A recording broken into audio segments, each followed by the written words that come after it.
ഈ CP John പറയുന്ന പോലെ 3200 ബസ് ഇല്ല. നമ്മൾ 10 വർഷം ഭരിച്ചിട്ട് അതിന് പകുതിയും കട്ടമ്മ കയറ്റിയടോ. നമ്മള് കട്ടമ്മ കയറ്റി, നമ്മളെ ഓടിപ്പിച്ചില്ല.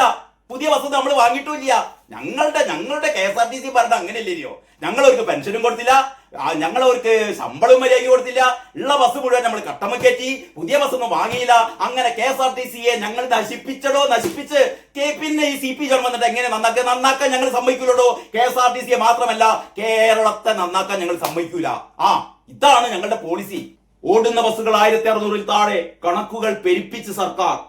500-ലധികം ഓർഡിനറി ബസ്സുകളും കട്ടപ്പുറത്ത്. ഇത് കേട്ടായിരിക്കും ഈ കട്ടപ്പുറത്ത് ബസ് കയറ്റിയത് VD സതീശനാണെന്ന്. 500 ബസ്സുകൾ കട്ടപ്പുറത്താണ് വരുന്ന പറയാണ്. ആരുടെ കൊണടോ? നിങ്ങളുടെ തനി കൊണമാണിത്. ഈ 500 ബസ്സുകൾ കട്ടപ്പുറത്ത് കയറ്റിയത് കേട്ടോ. എന്നിട്ട് ഉളുപ്പില്ലാതെ പറയാണ് ഈ ബസ്സുകളൊക്കെ കട്ടപ്പുറത്തായല്ലോ എന്ന്. സ്വന്തം കഴിവില്ലായ്മ ഇങ്ങനെ വിളിച്ചു പറയാണ്.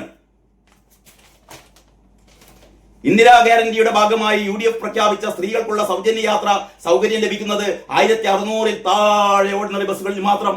2500-ഓളം ഓർഡിനറി ബസ്സുകൾ ഉണ്ട് എന്ന് KSRTC അവകാശപ്പെടുന്നുണ്ടെങ്കിലും അതിൽ 500 എണ്ണം ഞങ്ങൾ കട്ടപ്പുറത്ത് കയറ്റിയതാണ്. ഞങ്ങള് കട്ടപ്പുറത്ത് കയറ്റിയതാണ് 500 എണ്ണം. അതൊന്നും ഓടൂലടോ, ഞങ്ങൾ ഓടിപ്പിക്കൂല. ഞങ്ങൾ കട്ടപ്പുറത്ത് കയറ്റിയതാണെന്ന് പറയുന്നതിന് ഉളുപ്പില്ലായ്മ. അത് ഞാൻ നിർത്തുകയാണ്. ഇത്ര ലോകത്ത് ഇത്ര വിവരമില്ലാത്ത ആൾക്കാർ, ഇതിനേക്കാളും പൊട്ടന്മാരും മന്ദബുദ്ധികളുമായ ആൾക്കാർ നിങ്ങൾക്ക് എവിടെയും കാണിച്ചു തരാൻ പറ്റുമോ? ഞാൻ പറഞ്ഞ പൈസ തരാം. കേരളത്തിലെ CPM അന്തംഗമ്മികളെക്കാൾ പൊട്ടന്മാരായ ആൾക്കാർ, ഇതിനേക്കാൾ അന്തംഗമ്മികളായ ആൾക്കാർ, ഇതിനേക്കാൾ മന്ദബുദ്ധികളായ ആൾക്കാർ ലോകത്ത് എവിടെയെങ്കിലും ഉണ്ടാവും? നിങ്ങൾ പറ. ഒരു വിപ്ലവകരമായ തീരുമാനം നിങ്ങൾ ഇനി അതിനെക്കുറിച്ച് മിണ്ടില്ലെങ്കിൽ തിരക്കടിക്കുക അല്ലേ? നിങ്ങൾ കയ്യടിക്കണ്ട. പക്ഷെ നിങ്ങള് കൂക്കി വിളിക്കുന്ന എന്തിനാണ് അല്ലേ? കയ്യടിച്ചില്ലെങ്കിൽ പോട്ടെ. നിങ്ങൾ ലജ്ജ കൊണ്ട് കയ്യടിക്കാതിരിക്കുകയാണ്. നിങ്ങൾക്ക് കഴിഞ്ഞ 10 വർഷം നടപ്പാക്കാതിരുന്നൊരു കാര്യം 10 ദിവസം കൊണ്ട് VD സതീശൻ നടപ്പാക്കുമ്പോ നിങ്ങൾക്ക് ചെളിപ്പുണ്ടാവും. നമുക്ക് മനസ്സിലാവും. നിങ്ങൾ കയ്യടിക്കേണ്ടതുകൊണ്ട്. പക്ഷെ നിങ്ങൾ ഇത് കൂക്കി വിളിക്കുന്നത് എന്തിനാ? സൗജന്യ യാത്രയിൽ ഫൗൾ പ്ലേ എന്നാണ് കഴിഞ്ഞ ദിവസം പറഞ്ഞത്.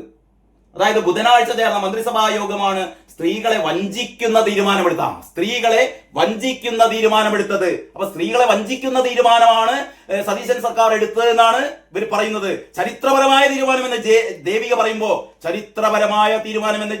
പറയുമ്പോൾ ഇടതുപക്ഷമായിരുന്നു ഇത് ചെയ്യേണ്ടതെന്ന് ജെ ദേവിക പറയുമ്പോൾ ഇത്തരം സ്ത്രീകളുടെ സാമ്പത്തികമായ അവരുടെ ഒരു ആശ്വാസത്തെ കുറിച്ച് ശാരദക്കുട്ടി പറയുമ്പോ ഈ പറയുന്ന മണുകുടാഞ്ചന്മാർ പറയുന്നത് എന്താണെന്നറിയോ? സ്ത്രീകളെ വഞ്ചിച്ചു.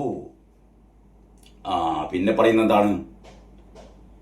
UDF തെരഞ്ഞെടുപ്പ് പ്രകടന പത്രികയിൽ പ്രഖ്യാപിച്ച ഇന്ദിരാ ഗ്യാരണ്ടിയിൽ ഒന്നായിരുന്നു സ്ത്രീകൾക്ക് KSRTC ബസ്സുകളിൽ സൗജന്യ യാത്ര.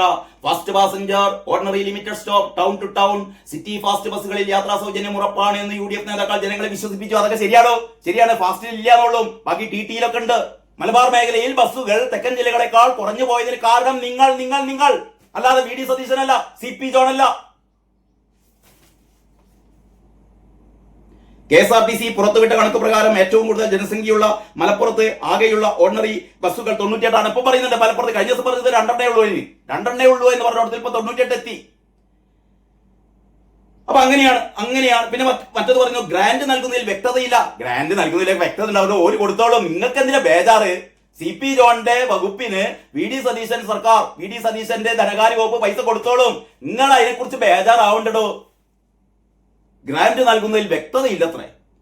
ഓർഡിനറി ബസ്സുകളിൽ സ്ത്രീകൾക്ക് സൗജന്യ യാത്ര അനുവദിക്കുമെന്ന് പറയുമ്പോഴും KSRTCയുടെ നഷ്ടം നികത്തുന്നതിൽ സംസ്ഥാന സർക്കാരിന് വ്യക്തതയില്ല എന്നാ പറയുന്നത്. വ്യക്തത ഉണ്ട് കേട്ടോ. സതീശനും ഈ CP ജോണും തമ്മിൽ നല്ല വ്യക്തതയുണ്ട്. അവർ ചെയ്തോളും. ഇനി കഴിഞ്ഞ ദിവസത്തെ ദേശാഭിമാനി 11-ാം തീയതിയുടെ ദേശാഭിമാനിയുടെ 1-ാം പേജിലാണ് ഓർഡിനറിയിൽ ഒതുക്കി ഞങ്ങളുടെ കാരണഭൂതൻ സർക്കാർ എല്ലാ സ്ത്രീകൾക്കും സൗജന്യ യാത്ര ചെയ്യുന്ന 10 വർഷം. നിങ്ങൾ അറിയില്ലേ? 10 വർഷം കേരളത്തിലെ എല്ലാ സ്ത്രീകൾക്കും എല്ലാ ബസ്സിലും സൗജന്യ യാത്ര ഇനി ഇപ്പറഞ്ഞ ഈ പൂക്കി വന്നപ്പം ഇങ്ങനെയാണ് പറയുന്നത്. സതീശനെ ഇവര് പരിഹസിച്ച് വിളിക്കുന്നതാണ് പൂക്കി മേനോൻ. അങ്ങനെ വിളിക്കുക, പൂക്കി മേനോൻ. ഈ പെട്ടി തൂക്കി രാകേഷൊക്കെ സംസാരിക്കുമ്പോഴേ പൂക്കി മേനോൻ എന്നാ പറയാ, പൂക്കി മേനോൻ. അപ്പൊ ഇങ്ങനെ സതീശനെ തെറി പറഞ്ഞുകൊണ്ട് ഇവർ പറയാണ് ഓർഡിനറിയിൽ ഒതുക്കി അത്രേ. ഓർഡിനറിയിൽ എങ്ങനെ പറയാൻ പറ്റുന്നത്? നമുക്ക് ഇങ്ങനെ എന്താ പറയാ, നാണക്കേട് അല്ലേ?